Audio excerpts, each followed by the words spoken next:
Hi guys, I'm Niels, and today is the day for another tip for your Logic users out here. I want to talk about track stacks and VCAs. What is the difference and what are they used for? Before I get into it, please subscribe to my channel, follow me on Facebook and YouTube at Niels Guitar, and let's get started. So I have a session right here. And a track stack is basically a folder stack that I can fold many individual tracks into it. I use it a lot of times for certain groups. For instance, these are all my percussion instruments, triangle, chimes, shaker, and so forth. I highlight them all and then hold down Control to get my menu and click on Create Track Stack. Now there's two options. I'm going to first talk about just the folder stack and then the summing stack. So I create this and it will create a folder, and all these percussion tracks are right in here, right? So I can title this Percussion.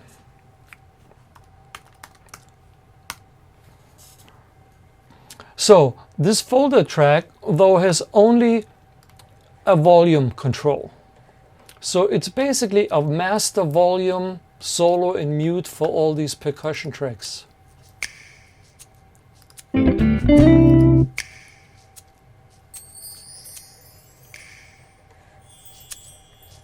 Right?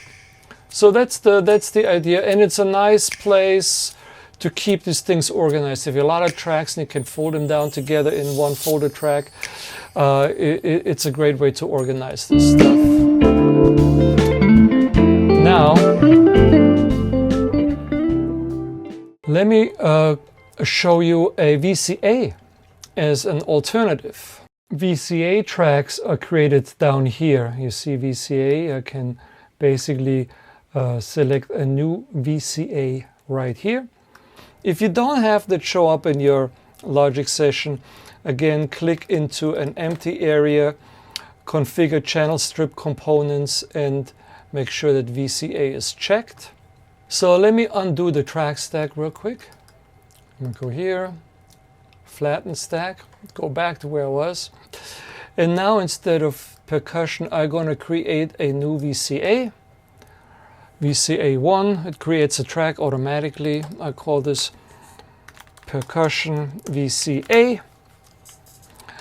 Not parrot, perk. Create a track, so it's in here. And I have basically the same functionality.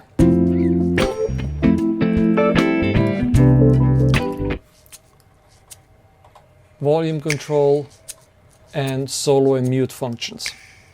But it's not in a folder. So why would I use one or the other?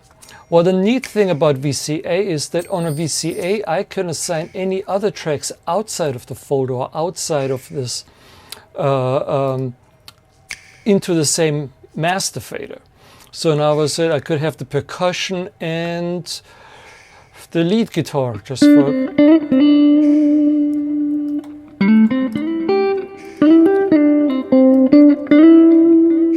add that to the. So now it's muted.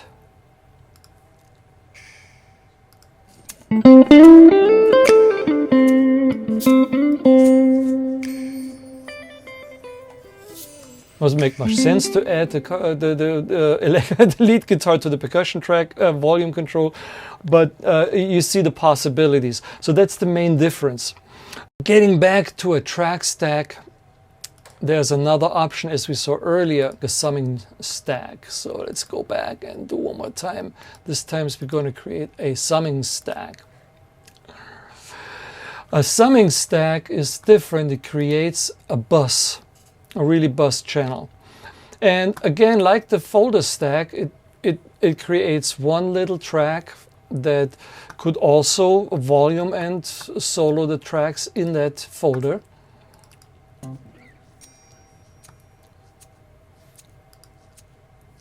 So the lead guitar now is not included in that. Turn off the volume. all that stuff. So it's the same functionality, plus I also can add some master effects to all of them if I wanted to put a compressor on all my percussions. I could do something like this.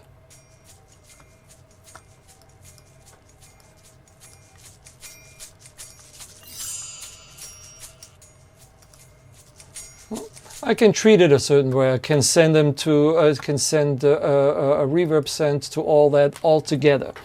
So I never really use the folder stack. I only use the summing stack because it has the same functionality plus. There's really no reason. It's also a nice folder. It's tucked away. But now I can still have the percussion VCA active. And I can maybe take certain things out of the VCA functionality. Now let's say I want to, with the percussion VCA, anything but my tambourine hit or my snaps. My snaps should not be affected by it. So now if I solo my VCA track, where is it at? Percussion VCA. Here we are.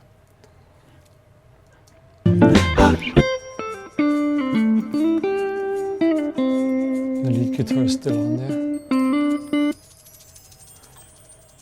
See, the snaps are not part of it. Snaps are gone, the snaps are out of it.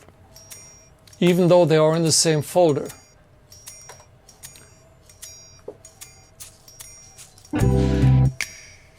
Now there are the snaps.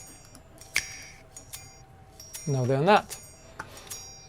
That's the basic differences in functionality. Practically, I said I use mostly the summing track stack function, and I use VCAs to control volumes of a certain number of tracks that I want to basically control the volume together. Okay, I hope that helps and clarifies things. If you have questions, post them in the comments underneath, and I will see you next time for another Logic tip. And please subscribe to the channel, as I mentioned. Follow me Facebook and YouTube, and also check out how to use Logic for live backing tracks. That's another in my YouTube channel, another playlist. If you haven't seen that, it's worth checking out. I'll see you next time. Neil signing off. Peace.